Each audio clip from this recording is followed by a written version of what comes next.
প্রথমেই যেটা বললি, মার্কো রুবিওর কথায় তো আর হরমুজ চলবে না। মার্কো রুবিওর মন্ত্রিত্বের আয়ু কতদিন? হ্যাঁ, ইরান কম জানো না। একটা দেশ হুম 2 মাসের উপর দেয়া পৃথিবীর সবচেয়ে শক্তিশালী দেশের সঙ্গে এইভাবে লড়ে যাচ্ছে। তো সুতরাং ইরান কি হুম কম ডিপ্লোমেসিটি কম ম্যাচিওর? ইরান যুদ্ধ ডিলে করবে ডোনাল্ড ট্রাম্পের বিদায় পর্যন্ত। ডিলে করবে যুদ্ধটা ইফ নেসেসারি মার্কো রুবিওর মেয়াদকাল পর্যন্ত। তারপরে মার্কো রুবিও আরেকটা কথা বলেছে আজকে দেখলাম, যে হুম নিউক্লিয়ার পাওয়ারের মতো ইরান হরমুজকে ব্যবহার করছে।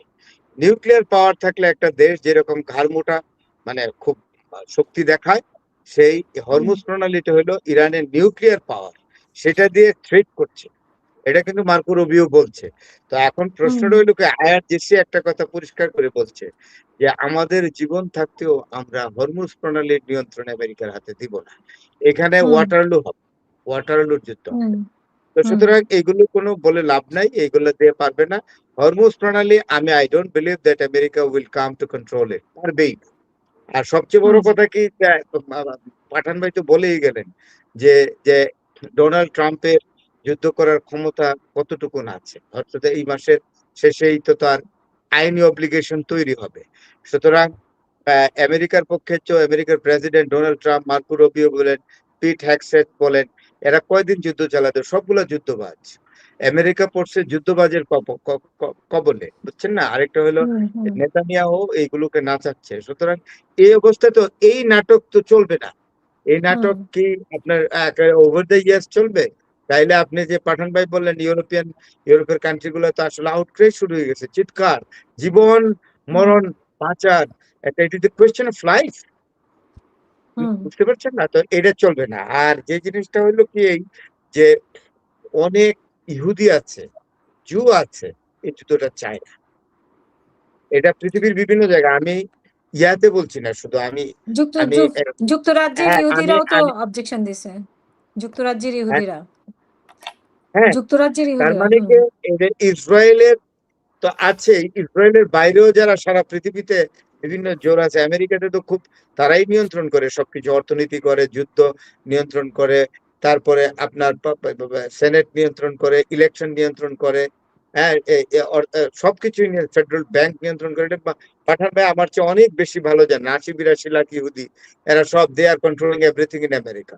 তো ওদের হুম মধ্যেও কিন্তু যারা নিয়ন্ত্রণ করে, ওরাও আসলে চায় না যে একটা দেশ সারা হুম জীবন অশান্তিতে থাকবে। সুতরাং নেতানিয়াহু কিন্তু খুব চাপে পড়বে, পলিটিক্যাল চাপে।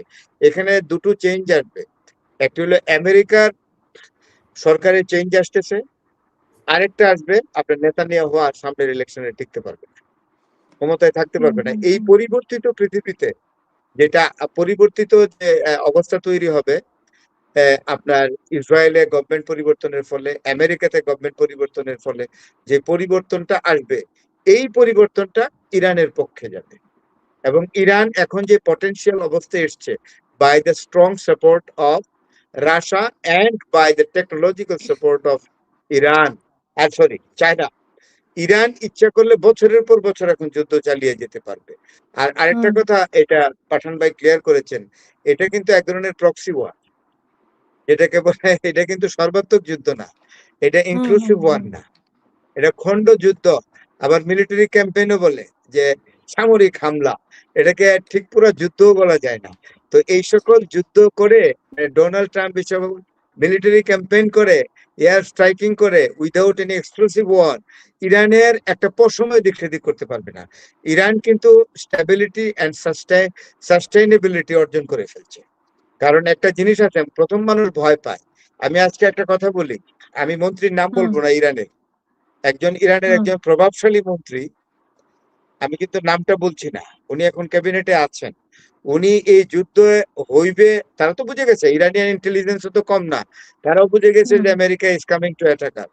তখন আইআরজিসি চিফকে বলছিলেন যে আমরা তো যুদ্ধে পারবো না, তাই কি করব, একটা নেগোসিয়েশন করব নাকি, এই যে নিউক্লিয়ার ডিলটা কি করব, একটু কম্প্রোমাইজ করি, আমরা তো আমেরিকার সাথে যুদ্ধে পারবো না। তখন আইআরজিসির ওই সব কর্মকর্তা তখন ওই মন্ত্রীকে হুম নিয়ে অস্ত্রাগার দেখিয়েছে, 7 দিন লাগছে, সাত হুম থেকে 8 দিন লাগছে ওই মন্ত্রীকে সারা অস্ত্রাগার দেখিয়েছে আইআরজিসি। দেখানোর পরে হুম ওই মন্ত্রী কনভিন্সড হয়েছে, না না, ইরানকে সহজে পদানত করা যাবে না এবং আমেরিকা সেটা পারবে না। আপনি ভিয়েতনামের মতো একটা রাষ্ট্র যারা চায়না ব্যাকিং করছে, উত্তর কোরিয়া ব্যাকিং করছে এবং আমেরিকা মারাত্মক মার খেয়ে চলে যেতে হইতো। আর ইরান তো কত শক্তিশালী দেশ। আর কি বলেছে আজকে অসমর্থিত খবরও হইতে পারে যে বলা হয়েছে যে হুম, ইরানের কাছে 10টা অ্যাটম বোমা আছে। আমি জানি না, আই ডোন্ট নো, হুম, একজন ইউরোপিয়ান কমেন্টেটরই বলেছে। আমি I don't like to comment this, আমি জাস্ট উনার কথাটা বললাম, আমি বলছি না ইটস এ ভেরিফাইড নিউজ। 10টা অ্যাটম বোমা হুম, আছে এবং যেটা বলছেন, পাঠান ভাই যেটা বলছেন যে ইউরেনিয়ামের পিউরিফাইং ইউরেনিয়ামের যে স্ট্যাটাস ভলিউম, এটা তো ইরান অস্ত্র বানাইতেই পারে। ইরান হুম, অত্যন্ত ভদ্র সুশীল জাতি, আন্তর্জাতিক আইন মানে, এই জন্য এনপিটি তে সই করেছে, ইসরায়েল করে নাই। ইসরায়েল হলো জঙ্গি। ইসরায়েল অলওয়েজ পাওয়ার মঙ্গার, মানে ওয়ার মঙ্গার স্টেট, সেই জন্য এরা হুম, করে নাই। ইরান ফরাদ করেছে, তো ইরানকে তো আপনার ইন্টারন্যাশনাল কোনো লতে আটকাতে পারবেন না। ফরাদ ভাই, ইরানকে আপনি, জি জি লিগেলি লিগেলি 60% পর্যন্ত আপনার এনরিচ ইউরেনিয়াম তৈরি করা যায়। আপনার হুম, এর পরবর্তীতে গেলেই এটা অ্যাটমিক পাওয়ারে চলে যায়। হ্যাঁ, এর জন্য 90%, ধরুন 60% অলরেডি আছে হ্যাঁ, এবং 460 কেজি এর জন্য আছে। তারা বলছে যে তার 60% আছে। কারেক্ট, কারণ তাদের সিক্সটি নিউক্লিয়ার পার্সেন্ট আছে। পাওয়ার ব্যবহার তবে হয় এইখানে, জি জি জি জি প্লিজ শেষ করেন আপনি। নিউক্লিয়ার হুম, ইউরেনিয়াম, এনরিচ ইউরেনিয়াম ব্যবহার হয় ফার্মাসিউটিক্যালে, মেডিসিনে, তারপর আপনার বিভিন্ন কারেক্ট, টেকনিক্যাল ইয়েগুলাতে, আপনার মেডিকেল সায়েন্সে ব্যবহার করা হয়। এর জন্য এই এনরিচ ইউরেনিয়ামের প্রয়োজন শুধু অ্যাটম বোম তৈরি করা না। আহ, এটার অনেক ব্যবহার আছে। হ্যাঁ। তো এই যে প্রলিফিক ইউজটা অ্যাটমের, এটা তো সিদ্ধ, এটা তো নিষিদ্ধ না, এটা কিন্তু সিদ্ধ। এটা সারা ওয়ার্ল্ড এটাকে অ্যাকসেপ্ট করে নিয়েছে যে every country can use nuclear, exactly nuclear project to promote there different way. এটা ধর মেডিসিনের জন্য হইতে পারে, এগ্রিকালচারের জন্য ব্যবহার করা হয়, আমরা যতদূর জানি। ফার্মাসিউটিক্যালি তো এটা অহরহ ব্যবহৃত হচ্ছে। তো সুতরাং ইরান তো যে ডেক্লারেশনটা দিয়েছে, সেটা হলো বলে যে আমরা 60% পর্যন্ত আমাদের কাছে এটা ডেভেলপমেন্ট আছে। কিন্তু প্রশ্ন হলো কি, আরেকটা কথা এখানে বলি, ফেয়ার লাই বলে একটা কথা আছে। ইরান কিন্তু বহুদিন যাবৎ আমেরিকার মনোভাব তাদের দেশের প্রতি অবজার্ভ করে আসছে এবং আপনি উনিশশো হুম, সাল থেকে যেভাবে স্যাংশন দিয়ে যাচ্ছে, তখন থেকে কিন্তু ইরান সজাগ হয়েছে। হুম, তাই 60% ডিক্লেয়ার, বাট আনডিক্লেয়ার্ড আমি মনে করি 90%। এবং এই জন্যই আপনার রাশিয়ার যে প্রাক্তন প্রেসিডেন্ট, এটা কিন্তু ভেরিফাইড নিউজ, প্রাক্তন প্রেসিডেন্ট উনি বলেছিলেন যে ইরানের হাতে বোমা আছে। এটা আপনারা তো, ইরান একদিন one fine morning Iran will exactly give a clear declaration that they have got the nuclear atom bomb. এটা আমি আগেই বলে রাখছি। আর একটা দেশের যদি খুঁটি শক্ত না হয় এত, তাহলে কিন্তু দুটো হুম, জিনিস কিন্তু ইরানের খুব প্লাস পয়েন্ট। তা না হইলে ইরান এইভাবে আমেরিকার বিরুদ্ধে, ইসরায়েলের বিরুদ্ধে এইভাবে একা দাঁড়িয়ে থাকতে পারে না। আপনি রাশিয়া বলেন, হুম, চায়না বলেন, তারা তো যুদ্ধক্ষেত্রে ফিজিক্যালি নামে নাই। তারা বিভিন্ন লজিস্টিক হুম, সাপোর্ট দিয়েছে, টেকনোলজিক্যাল সাপোর্ট দিয়েছে, কিন্তু ইরান তো একা লড়তেছে।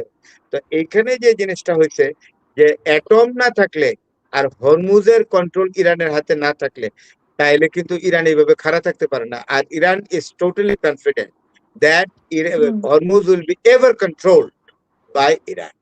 এটা কোনোদিনও নিতে পারবে না, কারণ ভৌগোলিক যে স্ট্র্যাটেজি, মানে হুম, আপনার হুম, জিওগ্রাফিক্যাল স্ট্র্যাটেজি যেটা, এটাতে এসে কোনো রাষ্ট্র কোনো কন্ট্রোলে নিতে পারবে না।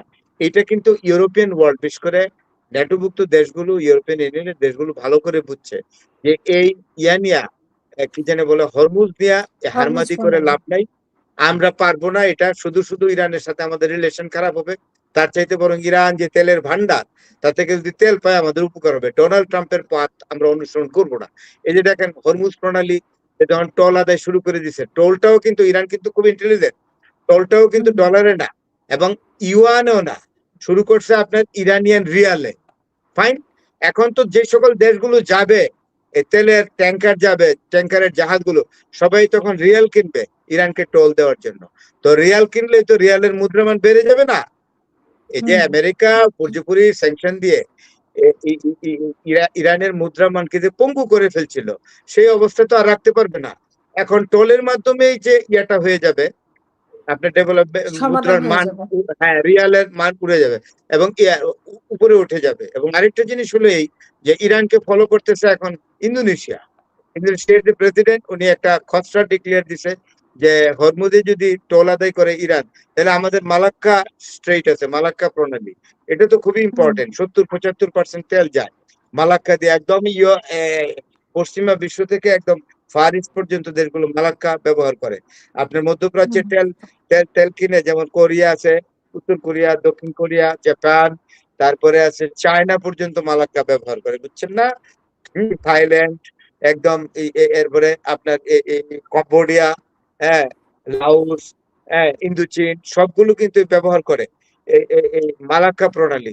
তো Malacca is a very important straight, not only for Indonesia but ইন্দোনেশিয়ার ভূমির উপর দিয়ে, যেমন ইরানের ভূমির উপর দিয়ে হরমুজ গেছে।